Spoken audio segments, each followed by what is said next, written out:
Tired of everyone telling you to find your passion, but no one telling you how? Welcome to the Korean Connection, and I'm your host, Korean, an attorney with a passion for empowering others to use their many talents and skills towards a path of self-discovery and alignment. Join me as I share my personal stories, professional insights, and practical tips, and how you can connect the dots between what you're great at and turning your passions into purpose. Let's connect. Push it to the left, I can't go no more. Make it like no, I'm coming back home. I'm driving all my you. I'ma be the greatest, write my name in the stone. Write my name in the stone. Yeah, I'm coming back home. Yeah, I'm coming back home. Write my name in the stone. Cause I'm coming back home. Cause I'm coming back home.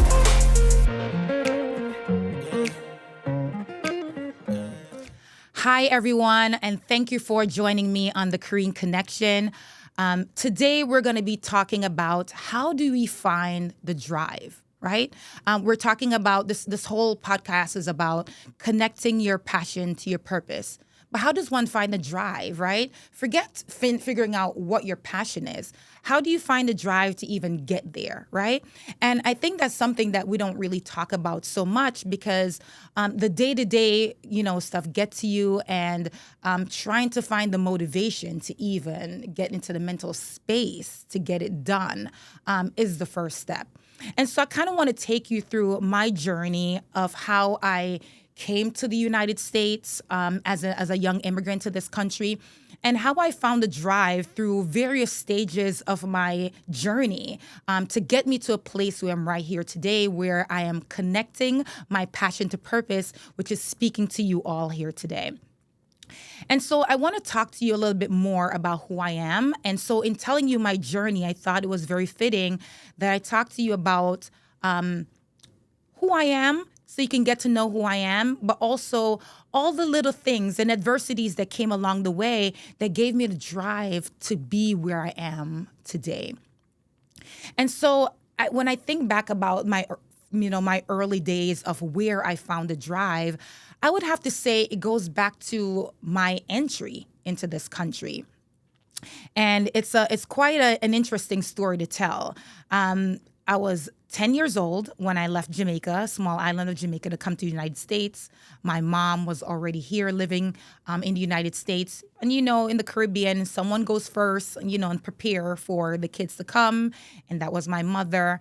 And she did everything she did in order to secure our path here. And our path to the United States was through a trip to Disney World. And I know for many, when you think about Disney World, it's such a fun place. But for me, back in 1994, when I arrived to this country, Disney World was the place where I was going to get my freedom into the U.S. And so my sisters and I, my two sisters and I was the eldest of the sisters that were traveling at the time. We were given instructions as to what we were supposed to do once we landed here in American soil. And, at 10 years old, having the responsibility thrown on you to sort of be an adult, right? To be an adult, to take care of my two younger sisters. I think my sisters were, Charlene is only a year younger than me, and Renee is only 3 years younger than I am. So, and I'm 10. And so I'm here in this brand new country on a trip to Disney World, which would otherwise be a very fun experience for a child that young. But there was this overshadowing fear and anxiety that was looming over me, knowing that in the midst of all this fun activities with my peers, there was this looming escape, right, into this country that was orchestrated and planned and had to go to the T in order to make this in order to not disappoint everyone, in order to effectuate this well-organized and planned excursion or venture, rather. And so we were able to pull that off, right? I was able to pull that off. And, been living here now for a lot of years. I'm not an American citizen. Went through the school system throughout all those years. But when I think back about the motivation it took for me, one, to get acclimated to a new country, And with this looming illegality, right, over your shoulder of what you did to even get here is something that gives you anxiety as a young child now looking back. And then having to overcome that and push through those adversities in order to, get the ball rolling, right? You're a new immigrant, you have to go to school. And so there's no adjustment period. You're kind of rolling into school as it's happening. You're probably being enrolled in the middle of the semester. So that's uncomfortable, right? And you're meeting new people. The language is the same, right? We speak English, but of course in Jamaica, you speak a dialect patois. And so when you're speaking proper English, after speaking your dialect all your life, it's not going to come out sounding the same. So you have this very strong accent. Now people have to decipher what you say. It's automatic that you're not from here. So it's all of those anxiety that's sort of forced on you as a young child at 10 years old, right? And you're now placed in a position where you have to learn and excel from all these expectations that your parents have for you, right? You've gone through all this to get here, and now you're here and you have to show results. Like, what are you going to do with this opportunity, this new opportunity that you now have? And so school is no option, right? You have to go to school. So I just remember those early days just being in school and trying to find friends, and junior high school is very cruel. I remember those days of kind of wanting to know who you are. You're figuring out who you are as a person. And here you are in this big transition period of your life where you've left everything you've known to come to a new land. You left all your friends, your community, your sense of who you are, your culture, to come to a very brand new place. And now you're thrown into a Shark Tank of middle school to meet new friends, adjust to the culture, adjust to the language, the dialect that is here, which is the American lingo, right? That's something that's learned as well. And having to navigate that at such an early age definitely shapes who you are as a person. And you don't realize as you're going through it, right? Because that's what struggle is, right? When you're going through it, you're not realizing how it's pushing you to grow. And you're not realizing how it's pushing you to get to the next level of where you need to be, right? To level up, to get to the next pathway, right? And so just thinking about that experience, that was a pivotal moment, right, in my life where I had to be a big girl. I had to take care of my responsibilities that my mom, that was thrown on me at an early age to get my siblings safely to this country. And while you're here, to perform. And that's exactly what I did because the expectations were high, right? As a child, as an immigrant child especially, you can sympathize with your parents about the struggles that they face in order to get you here. So once you're here, there's no option in terms of success. And, just want to give you a little bit of study, some research study, fact-based study about immigrants and how well they perform when they actually land here. And I thought this was some interesting facts that you might want to know. So some research that I've found from the Pew Research Center states that immigrants are more likely than native-born Americans to be entrepreneurs, with nearly 30% of new U.S. businesses are started by immigrants.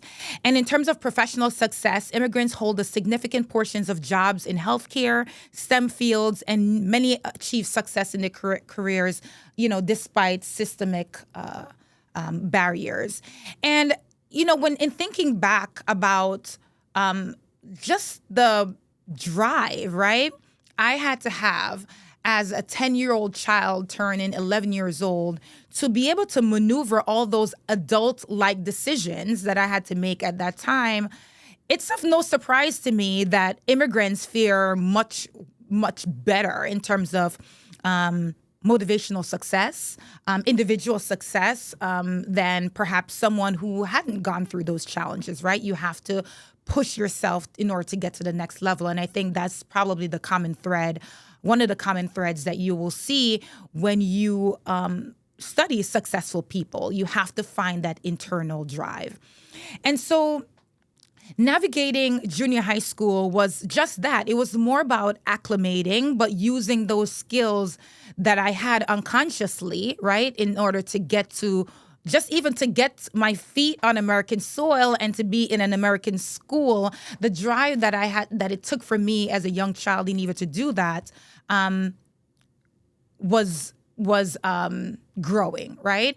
And so, and getting to the next phase of my life, I remember, at the time when I was heading to high school. Now, junior high school wasn't a walk in the park. It was grueling. It was uncomfortable. It was making new friends. It was, perfecting my accents to sound more American. It was all those things. So it's a fast learning curve.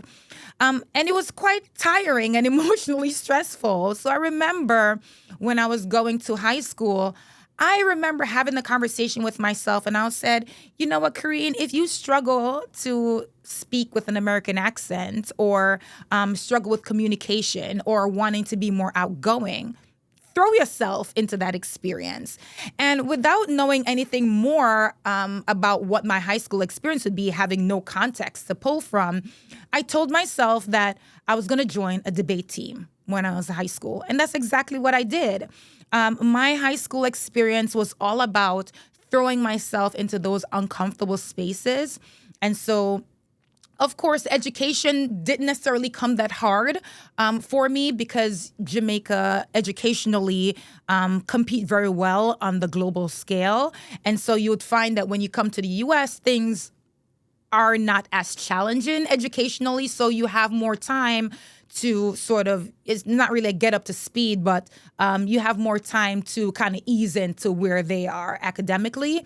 It was more of a cultural and social adjustment more than anything else. So going to high school and throwing myself into those activities that I knew was going to propel me to overcome my fears, right? Which is basically the speaking. Because, the speech portion for me was very important because as soon as you open your mouth, that's the first impression that you leave someone with is how you speak. And so I dived into that experience and it worked out well. It worked out well for me in the sense where I became debate team captain. It helped me with it gave me a sense of presence when I walked into a room. I can command the room. I can argue my point. I can speak concisely, speak fast, speak slow, emphasize. It taught me so much at such an early age that it was of no surprise to me that my debate coach at the time, shout out to Mr. Arnold Mansdorf from DeWitt Clinton High School, who suggested to me to pursue a career in law. And what he saw was not necessarily the fact that, and again, I didn't know any attorneys at the time. Again, I'm newly arrived to the country. My mom is a nurse's aide, right? At the time, that's how she secured our future by cleaning bathrooms and, working in nursing homes and so forth. And so I really no context to pull from in terms of law school and what it means to be an attorney or what that even looked like.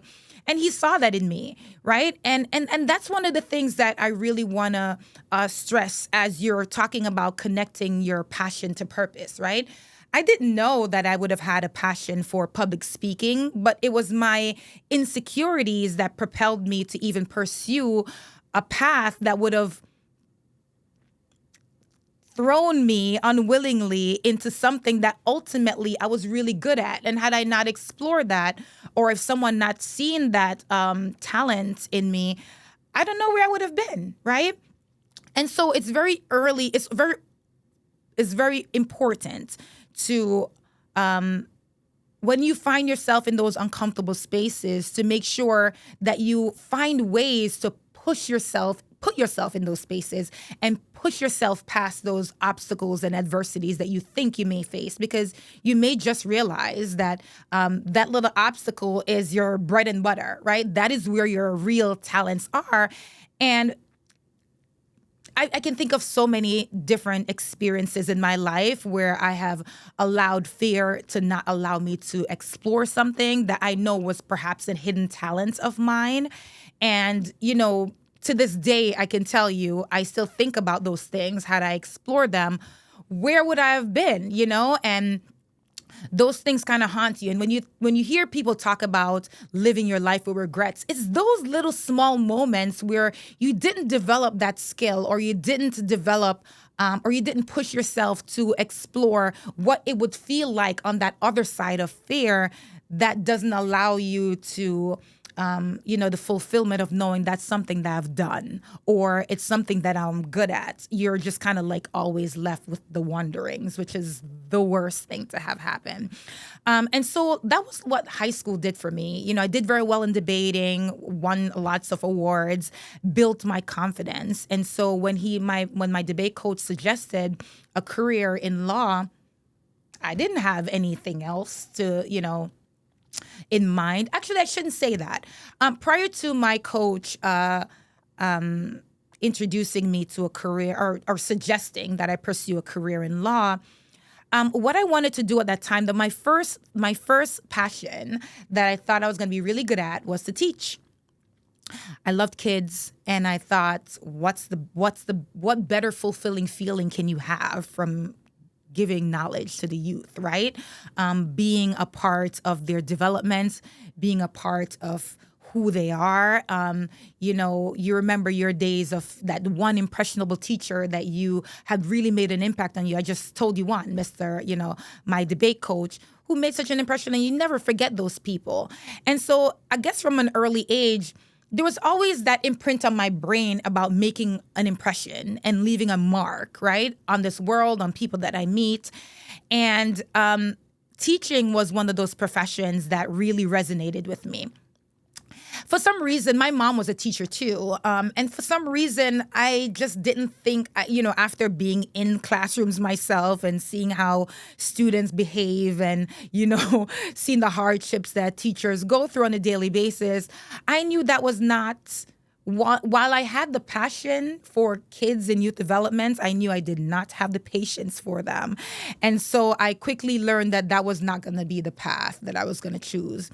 And so I said, okay, well, what else can I do with children? Because for some reason, I connected the dots to meaning that because I wanted to teach, the commonality would have been children, right? I like children, I like kids, so I wanted to be a pediatrician.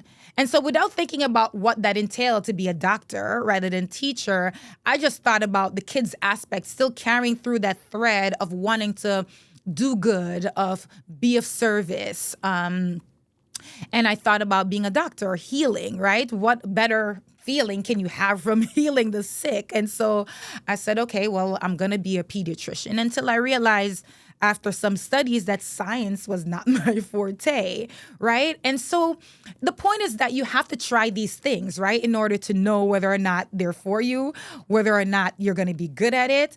And so in taking some few science classes in high school, I quickly knew that was not going to be my path.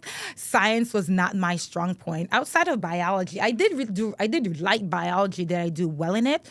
Not so much, but I like the subject matter. I liked learning about the organisms and dissecting the earthworms. I thought it was amazing, but I quickly learned that was not for me. So leaving high school with that, and sort of wrapping up my high school experience, just kind of thinking about, what transpired between elementary and high school, I think I would say that definitely got a boost of confidence in knowing who I was, what I was capable of. Being able to communicate clearly obviously helped. Being able to communicate clearly with anyone is a strong point that you can use all walks of life.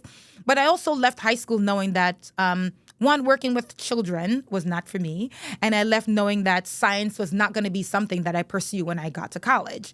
And so because I knew that I was good at speaking, at the very least, and people thought I had great presence, then I said, okay, I'll give law a shot. And without thinking about it more, I just thought that political science, you're going to law school, political science was the major to take. And so as a political science major at the University at Albany, but I also I knew that I had like the business sense about me, so I also minored in business administration. But political science was definitely not my passion. And I knew it was not my passion. I knew it was going to be horrible. I didn't want to learn. I didn't want to study the Constitution. I didn't want to so much, learn about the different presidents. And, I just didn't. It was not where my passion lay, but I knew that there's this aspect of what lawyers do that I was good at. And that was public speaking, that was being persuasive. And lawyers tend to be very good at that, right? Or good lawyers are. And so I said, okay, well, since it's law school, I'm just going to do what I have to do in order to get there. And I guess that's the next lesson, right? It's pushing past the things that you don't want to do in order to get to where you want to be. Because political science is not one of those things that I wanted to do, but I thought that's what I had to do in order to get to where I wanted to be. And I struggled. I don't want to say struggled. I mean, I was a decent student, but it wasn't interesting at all. In fact, the most interesting classes for me during my college experience was philosophy. Go figure. I love deep thinking, right? And I wished had I had the hindsight is 2020, but I wish I can go back and study philosophy. It was like one of the first classes that I got an A on effortlessly in college. And if that wasn't like a sign, I don't know what was. The other class that I did very well in effortlessly was psychology. Go figure, because, right, they go hand in hand, right? And looking back, I wish, right? These are the things that you wish. But, these are things that are going to happen. You're going to have regrets in life. You can't do everything. You have to make choices. You have to make decisions. And you have to, make a decision to stick with something, right? Even through the adversity in order to see what's on the other side. And so I pushed through, and no regrets. Went to law school. And in keeping with what my passion was, though, in terms of public speaking and being persuasive and the fun and the enjoyment that I took from that, my path in law school, I thought was going to be like an entertainment lawyer, because I just thought, I wanted to be, if I'm going to be a lawyer, might as well make it fun. Might as well, meet some stars, get some fame. Why not, right? And being an entertainment lawyer. But you quickly realize while you're in law school that it's not as straight and narrow as it is. They kind of sell law school to you as though as soon as you go to law school and you pass the bar, you're automatically successful. And I know a lot of broke attorneys, and I know a lot of attorneys that are not doing well. And so that's definitely a dream they sell to you. And, we can go further into that. But some of the adversities, I guess, I faced in law school was figuring out how to now use the drive and the motivation, all the adversities that I went through, one, to get to this country, to survive junior high school, to survive high school, and the new skills that I gained in high school, how was I going to now use that to propel me throughout my college career? And I did the only thing I knew to do was to push myself forward. And it's that individual drive that we talk about, right? You just have to find the motivation within yourself, right? And that motivation for me at the time was success. You know what poor looks like, and growing up in Jamaica, I wouldn't necessarily even classify myself as poor. I didn't have much, but we kind of grew up with, we have a helper and a house cleaner. But in third world countries, that's something that's sort of come normal. It's not one of status so much, because people need help and you hire someone to help you. And that's essentially the gist of it. You don't realize there's some sort of privilege that come with that stuff until later on in years. But you know what poverty feels like. You know what struggle feels like. And so in not wanting to live that for the rest of your life, you want to strive to do something other than. And, everyone knows who makes money is lawyer and the doctor, So being a lawyer for me was that way out of poverty, and what would have breeded success. But more importantly, and luckily, it's what aligned with me in terms of what I was good at, and what someone saw in me and said, Kareen, you could be good at this thing. Give it a shot. And it really just took that for me to give it a shot. And so now I'm in law school. And talking about the law school experience just a little bit, Um, what they don't tell you, I guess, in law school is that in order for you to be those attorneys that are going to be working at the 400 or 500, companies and the corporate firms that's going to be paying you big money right out of law school, only the top 15% of law students get, selected for those positions. So what happens to the remaining 85%, right? They get threaded through different sectors. And I think for me, I didn't feel as though, I don't know why, for whatever reason, I felt like my talents of being persuasive more aligned with being in court. And so I wanted to be a trial attorney. I did trial ad, I did mock trial, when I was in law school, and I was still really good at it because it's what I did all throughout my high school career, was debating. And so it came sort of, all the feedback I would get from all the guest judges that would that would judge our mock trials, that you have such great presence. And that meant something to me. And I thought, where else can you use that presence but in front of a jury? And so I set out my path of wanting to be a prosecutor because I wanted to help justice for all and clean up society and give back to the community. And my first job, actually, before I even before I went to law school, actually, I took a job at a DA's office as a paralegal, and that was also a great motivational force for me too, in order to go to law school. I was already on my path to law school, which obviously led me to the internship in the DA's office. So I was still on path, still in alignment with what my ultimate goal was. But just kind of going back a little bit and talking about that experience. So I had an opportunity to get an internship at the Manhattan DA's office. And I did that sort of in a unique way, where I was working for a drug rehabilitative program. And, when you think about the DA's office, or, of them, at first you think of them being a law enforcement agency, right? Because they enforce the rules of society by prosecuting individuals that commit crimes, right? And making recommendations for sentencing and punishment. And so when I started with the DA's office, that's all I knew about what the DA's office does, sort of like a negative connotation to it. But it just so happens that in working with the drug rehabilitation program, it was actually an opportunity where I got to see where the DA's office can actually rehabilitate and return working class citizens back into society.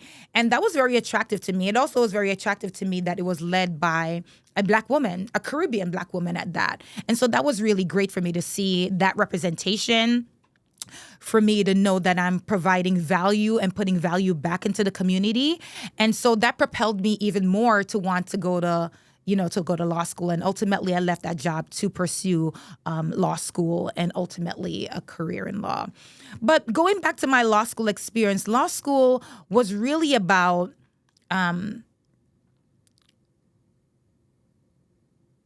finding that big picture. Law school taught me how to see the big picture. Not only did it teach you, obviously, the skills that all lawyers are taught in law school, which is to reason, it really gave me a sense of community. Most of my friends to this day are friends that you went through that grueling process with, that you bonded with, and we're close as they come. And even if we don't speak, for a year or two or whatever the case may be, we're on each other's socials. We keep up with each other's lives. We stay in touch. We make sure we wish each other, holidays and, celebrations and so forth. And it's a bond that's going to be lifelong because of the bond you create when you're in law school. You're in this sort of transformative period in your life where you're at the pinnacle, where you're starting an actual career, right? So you have chosen your path, you're on this chosen path, and you have no choice but to continue, right? And so you just see everyone kind of going off in their own field, being an adult and adulting. And it's a wonderful thing to see. But even going into the real world after law school, each of these phases that you go through, it takes a different level of drive, and it takes a different level of motivation and clarity, right? In terms of where you want to be. And sometimes not even clarity. Just go with what feels good to you in your heart, where your passion is telling you that's where you need to be, what comes to you easier than other things. And when I think about just my overall experience of how I got to this country, how I had to adapt quickly to those changes from junior high school, cultural changes, systematic, facing racism for the first time while I'm in junior high school, having to deal with the grips of that, having never dealt with that before, coming from a predominantly Black country. All of those things shaped me at every stage of my life through my early development to make me who I am today. And so one of the things that we have to remember when we're on our journey, on our path to finding your purpose, is your passion is going to change over time. Your interests are going to change over time. But if you don't explore those interests, if you don't explore those passions, you never rule out the possibility that may very well not be your passion, right? And you may just always have it in your head that this is something I always want to do, but you never do it. And so it haunts you for the rest of your life, whereas you would have known very early on and be able to dismiss that thought and not live with those regrets had you just explore it.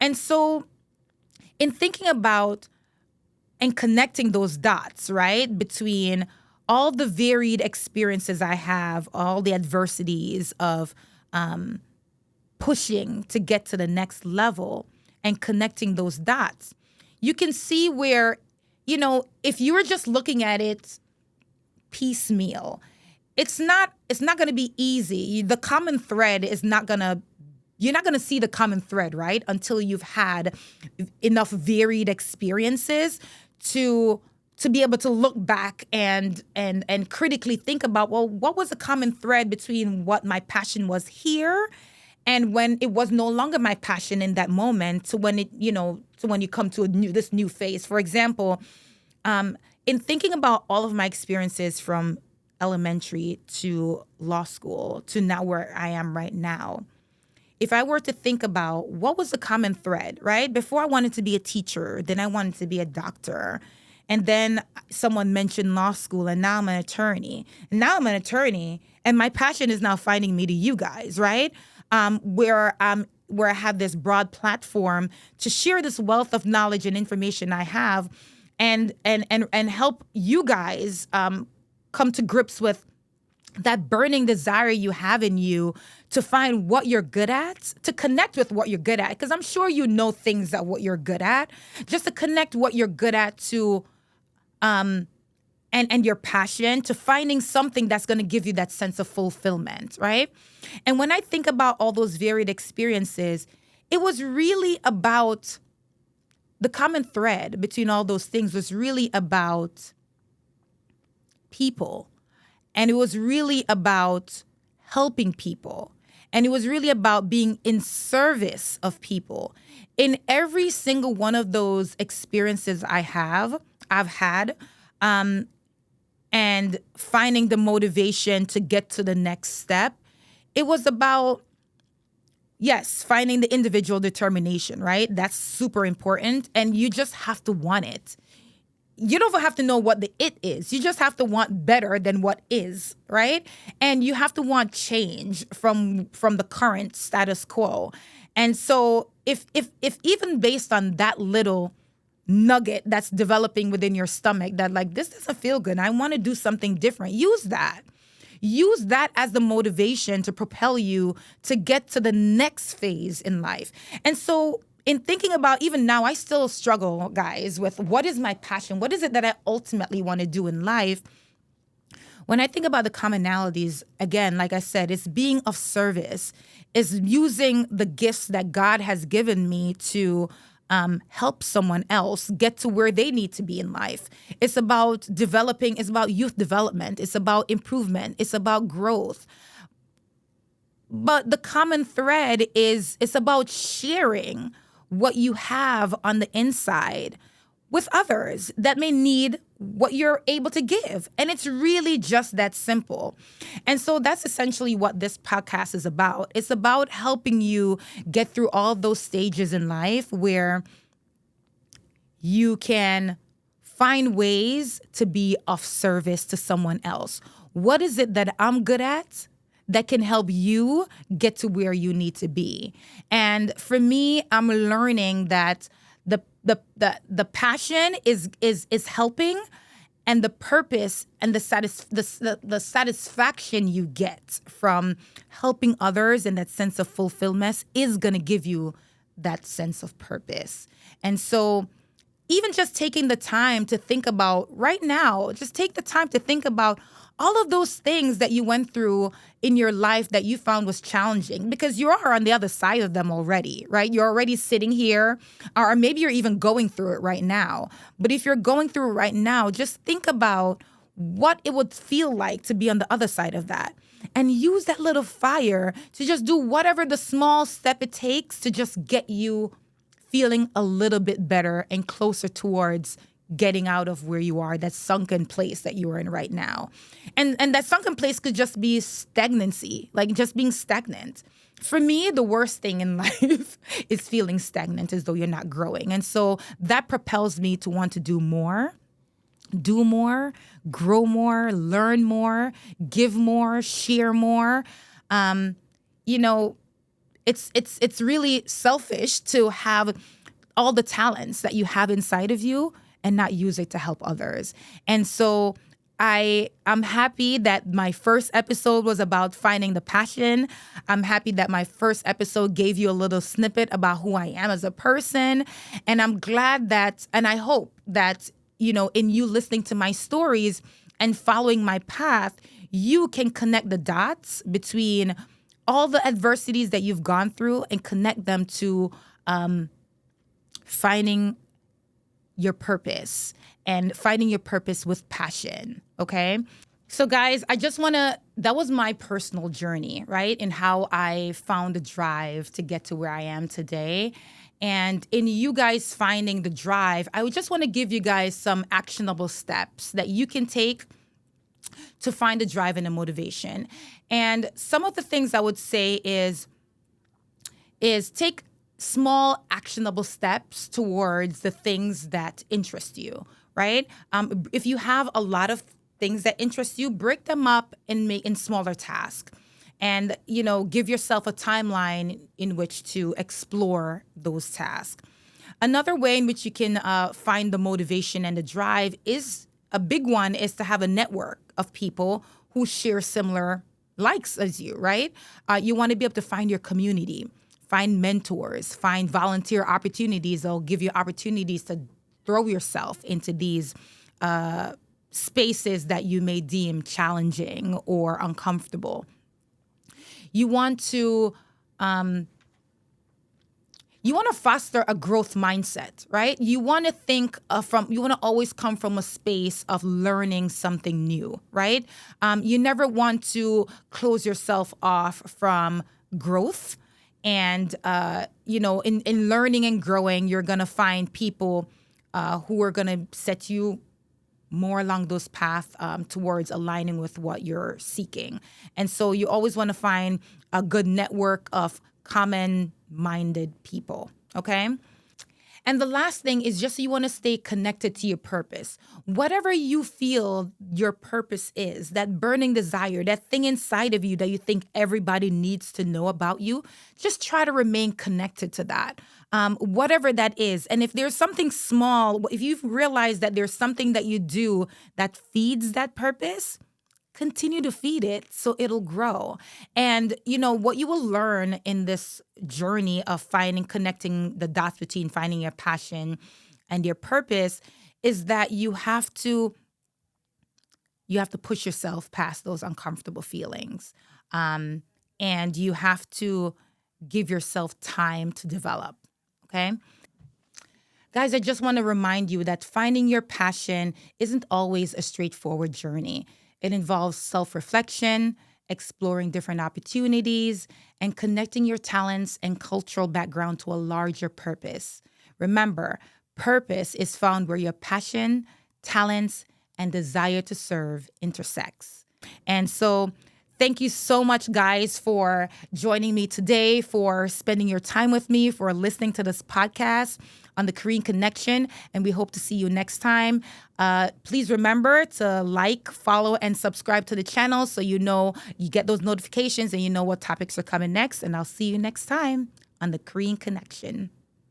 Let's connect. Thank you guys for connecting with me today.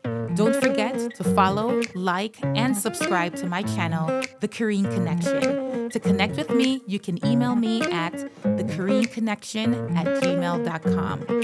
And don't forget that sometimes your passion whispers before it roars. And if you're listening closely, the next episode might be where it gets louder.